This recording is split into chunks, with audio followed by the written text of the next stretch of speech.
Hey mga lalabs, for today's video ay, ayan, explain ko lang sa inyo kung magkano nga ba kinikita ng mga content creator, ng mga vlogger dito sa Facebook man or sa YouTube. So, alam nyo ba guys, ang pagkakaalam kasi ng iba, pagka nag-upload ka ng video dito sa Facebook or sa YouTube, at marami kang views, like million views, malaki na agad yung kita. So, hindi po siya ganun. So, marami pong proseso bago muna kumita dito sa Facebook or sa YouTube. Okay, guys? So, for example, dito kay Facebook, ang daming pagdadaanan bago ma-monetize yung isang page. And by, ano pa yan na, for example, sa star, sa subscription, sa in-stream ads, ads on reels, iba-iba po yung requirements doon. For example, sa in-stream ads, ang requirements ay 5,000 followers, 60,000 minute of views, and then dapat wala kang violation. And bali, ilan bang criteria yon? I think is 5. So, kailangan wala doon, walang violation. Dapat yung recommendable yung page mo, ganyan. And then, after mo ma-monetize, so, syempre, hindi naman agad-agad kikita. And, ang pag-vlog po, para sa kaalaman ng lahat, ay para pong nagbi-business lang kayo. Mamumuhunan talaga kayo dito. 'Di ba?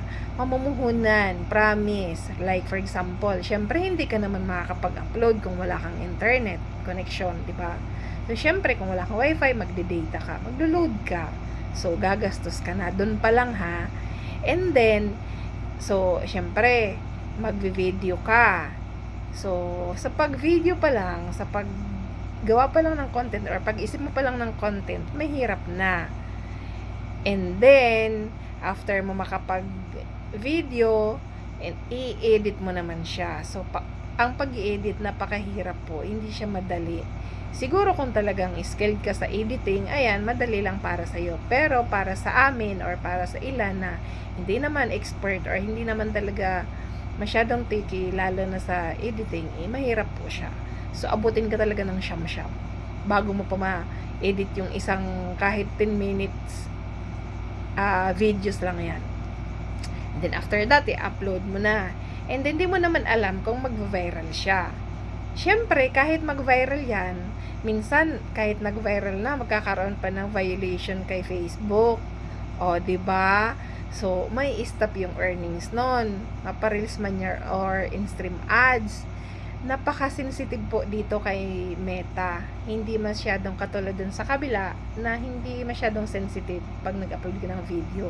Dito, sa caption mo, sa description mo, sa pagko-comment mo, sa videos mo, ayun, yun yung mga basihan ni Meta kung talaga bang okay yung content mo. At pagka hindi, violation, and kung monetize na, tapos nagkaroon ng violation, automatic mag-i-stop yung earnings nun.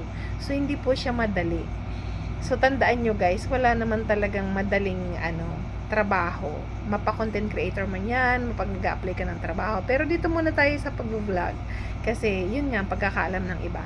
And, siguro, ayun, so sa mga nagko-content naman, so ayun na tayo, 'di ba? Monetize na, nakapag-upload ka ng mga videos. So yung iba, nagko-content na mga, like, for example, tumutulong sa mga mahihirap or sa mga taong sobrang nangailangan talaga. And akala ng iba, pagka tumulong ka, nagkaroon ng million views, million din ang kita. Hindi po siya sa ganun ha. Kasi kahit minsan million views yan, hindi naman siya malaki yung kita. Mayroon din mga million views na walang kita, ganyan. So, kasi mayroon ako dun sa isang page ko, nagkaroon siya ng malaking views. And alam nyo ba guys, ang kinita dun sa 700,000 views ay $15. $15 yung kinita. And meron naman doon isang video ako na malaki yung views, pero alam niyo magkano lang kinita? 0.09 centavos lang. Pero syempre dollars kasi yun eh. So, kaya hindi siya pareho na hindi ibig sabihin malaki yung views, malaki rin yung kita. Hindi po siya sa ganun. Siguro, malaki lang kikitain yan kung sakaling pinapanood nyo yung buong video, tapos kung ilang ads yung lalabas dyan. So ganun po siya. So kung tinatapos nyo yung video, tapos minsan nakiklik nyo pa yung ads dyan, so siguro yung time na parang lumalaki yung kita. So correct me if I'm wrong ha, pero parang yun kasi yung pagkakaintindi ko dito kay Facebook. So talagang napakahirap guys, hindi talaga siya madali. And kung yung iba man na nakikitaan nyo na malalaki na yung kita, kasi sobrang na-establish na nila yung page nila. Marami na silang pinagdaan ng mga bagay-bagay sa page nila bago man sila sumasahod ng malaki. And ang pag-iisip ng content, kung ano yung i-content po, napakahirap po, sobra. So for example, ang napili mo naman ng content is yung tumulong nga sa mga, for example, sa mga taong grasa, ganyan. Tapos sasabihin yung iba is yung vlogger lang daw yung kumikita.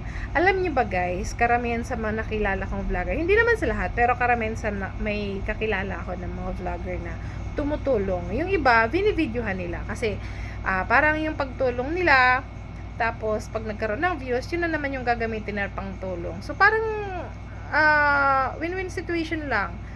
So minsan nga halos wala naman natitira dun sa vlogger, lalo pag umpisa pa lang. Talagang gagastos ka naman muna ng bonggang-bongga bago ka naman muna kumita. At kung kumita man, siguro kung talagang ano na yung page mo, talagang na-establish mo na ika nga, and marami nang nagsusuporta sa'yo. And tandaan po natin, yung iba, naiintindihan ko naman na pagka tumulong, hindi na nila binibidyuhan. Yung iba naman, ayaw nila na pag tinulungan sila, ibibidyuhan mo. So, kaya siguro, ang gawin na lang natin is mag-ask tayo ng permission sa bibidyuhan natin. O for example man, kung na-videohan mo, tanungin mo rin siya after mo makuhaan ng video na kung okay lang na ipopost mo yun sa social media. Pero kung hindi, di huwag mo nang ipost. And kung nakatulong ka man, hayaan mo na lang. So siguro yun lang talaga yung may advice ko. Kaya sa mga nag-iisip po na ang nakikinabang lang yung mga vlogger sa ginagawang poverty porn kasi ang tawag sa mga ganong content, yung tumutulong ka tapos binibideo may upload mo sa social media, ang tawag doon is poverty porn, ganon. So, sana hindi ako maano ni Mamita dito dun sa word na nabanggit ko, pero ganon yung tawag niya guys.